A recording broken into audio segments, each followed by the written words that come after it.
Bom, dando continuidade nesta aula, foram várias aulas até agora, apresentando passo a passo até chegar a este ponto. E na aula de hoje eu vou explicar como realizar a pintura desta taça, né? Eu tenho aqui as cores branco de titânio, amarelo cádmio claro, amarelo cádmio escuro, vermelho cádmio alaranjado, vermelho da China, violeta permanente, né? Se você não quiser usar, pode fazer a mistura do azul com vermelho. O azul ultramar, o verde cúprico claro, que pode ser substituído pelo verde esmeralda, o verde inglês claro e o sombra queimada. Veja, todas essas cores que estão na paleta, na verdade eu não vou usar todas na taça, mas é que são as cores que foram utilizadas ao longo da pintura. Vou descer aqui um pouco para falar sobre os materiais e mostrar exatamente as cores que eu vou usar nessa parte da taça, que será o branco de titânio, amarelo cádmio claro e cádmio escuro, vermelho cádmio alaranjado, vermelho da China, azul ultramar e o verde cúprico, que pode também ser substituído pelo verde esmeralda. Pincéis, eu vou usar agora pincéis de cerda, né? Tanto os pincéis de cerda, pode ser da marca de sua preferência. Eu tenho aqui a marca Condor, né? Que é o pincel de cerda branca, e também da Tigre. Pode ser até aqueles pincéis escolares, né, do cabo amarelo. Isso é uma preferência, uma questão muito pessoal. Vou preencher com eles para fazer o fundo. Aqui eu tenho um pincel limpo, para que a gente perceba que ele vem com essa cerda branca. Vou usar também pincéis macios. Pode tanto ser a série 441 da Condor, aqui eu tenho o número 4, ou pode ser esse do cabo vermelho, é o pincel da Tigre, né? É da série 141, são pincéis pelo de Marta, e pode ser utilizado também pincéis redondos. Aqui eu tenho a série 4415, número 6 e 12, que é da Condor, mas você pode usar de sua preferência. Mistura de óleo de linhaça e terebentina, onde eu tenho medium, e uma espátula para limpar a paleta e para vir a misturar as cores. Bom, afastando aqui um pouco mais, eu tenho a foto aqui do lado, tem a tela já pintada até essa etapa, tem várias aulas já no canal aqui antes, né, de forma exclusiva aqui na área de membros. Mas vamos lá. Primeira coisa, eu faço o preto cromático, que é a mistura do verde com vermelho, né, o verde cúprico, né, um verde bem escuro com vermelho da China. E aí, em alguns casos, quando eu quiser um pouco mais claro, eu acrescento a quantidade de vermelho. Agora, para as partes que serão douradas, eu preencho uma cor escura, ou seja, eu vou usar o amarelo, né, juntamente aí com o laranja, e acrescentar a violeta, que é a cor complementar do amarelo, bem pouquinho de violeta. Então, com isso, eu faço o preenchimento. Um detalhe importante, não preencho os tons mais claros de forma a detalhar tudo. Preencha sempre um pouco mais escuro, porque os brilhos virão posteriormente. Veja, para fazer esses tons mais azulados, eu utilizo azul e branco e laranja, que é a cor oposta do azul, para neutralizar, que é o mesmo que eu utilizo aqui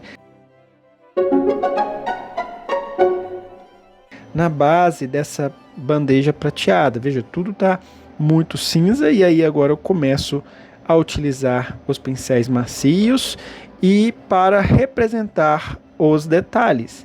Veja que eu vou fazendo o desenho da bandeja com o intuito de dar as formas, sempre partindo dos tons mais escuros para os mais claros. Lembrando que esses escuros eu não utilizo preto necessariamente, eu uso o que a gente chama de preto cromático, fazendo que foi feito com a mistura do verde e o vermelho. Aí depois que eu faço os tons mais escuros, é que eu venho colocando o brilho. Peças, né, tanto peças de prata, de ouro e de dourados, sempre a gente busca fazer uma base um pouco mais, digamos que escura, e em seguida trabalhando com os tons claros por cima, criando os efeitos de brilho, criando os efeitos de luminosidade. Aí veja, a gente vai comparando as formas. Aqui eu tenho uma forma que lembra um triângulo, depois eu tenho uma forma que lembra uma letra C, ao contrário, do lado dessa letra C eu passo uma forma mais escura, puxo uma linha um pouco mais clara ali do outro lado, enfim. É uma questão de identificar as formas, qual o formato que tem, e também identificando as cores. Veja que agora eu já coloco um pouco de amarelo com laranja Porque o vidro, o metal, superfícies polidas em geral, sempre reflete muito das cores que tem em volta. Então a gente vai ter sempre presente uma área muito colorida, porque, né, vai refletindo tudo em volta.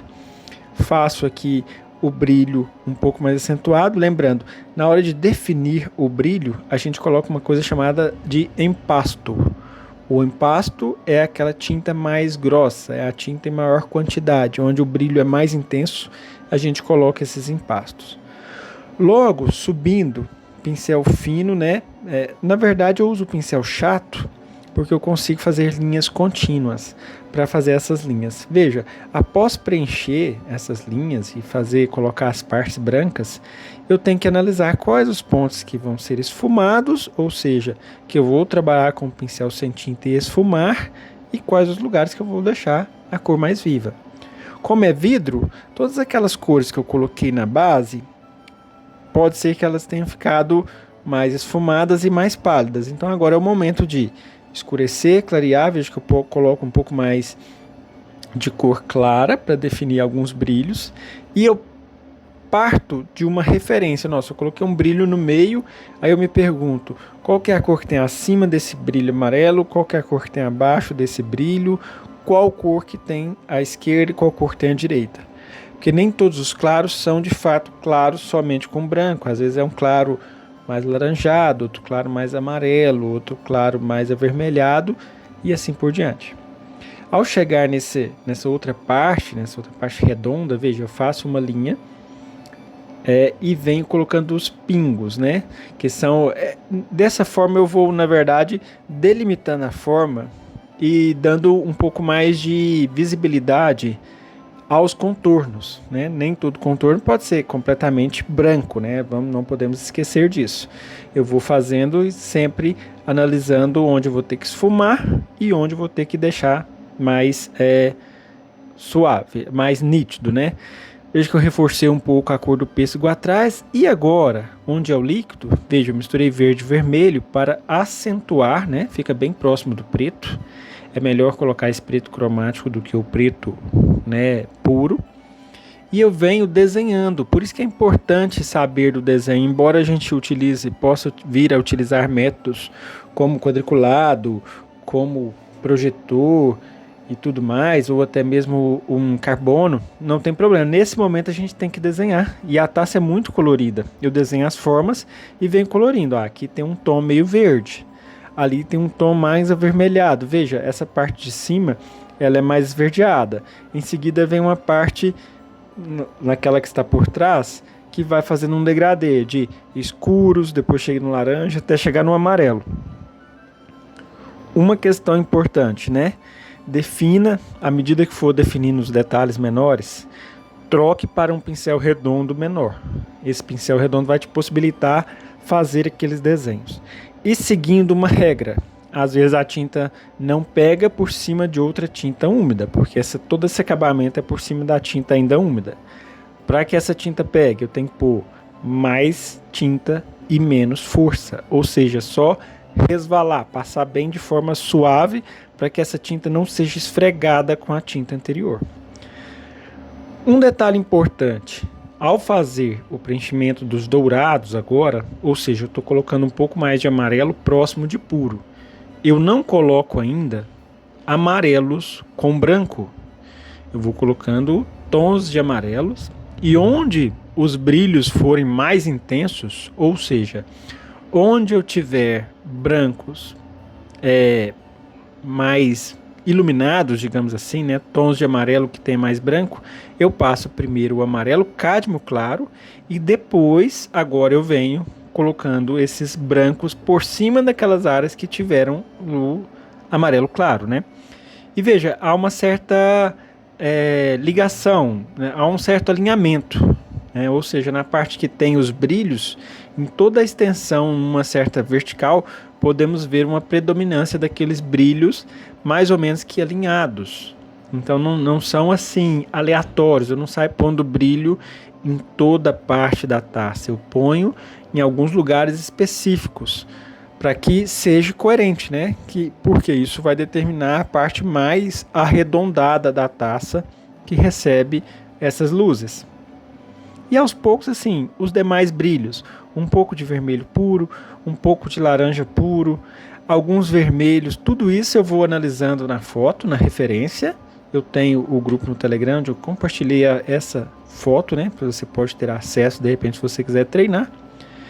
E aí é seguir esses passos, seguir essa ordem, e o ponto principal é paciência, de ir preenchendo pedacinho por pedacinho, principalmente nesse momento que chega na finalização, que é para deixar de fato os brilhos, né? Tem que ser uns brilhos em locais bem apropriados, em locais exatamente sem ficar muito fora, né? Sem sair um pouco para a direita ou um pouco para a esquerda. Então sempre são usadas as técnicas do desenho, ou seja, eu preciso alinhar uma cor com a outra. Onde está esta cor em relação à outra? E com isso a gente vai conseguindo aí fazer essa pintura. Você pode fazer tanto esse estudo, né, com a pintura inteira, ou pode fazer um fundo só o que está em volta da taça e treinar a fazer somente a taça.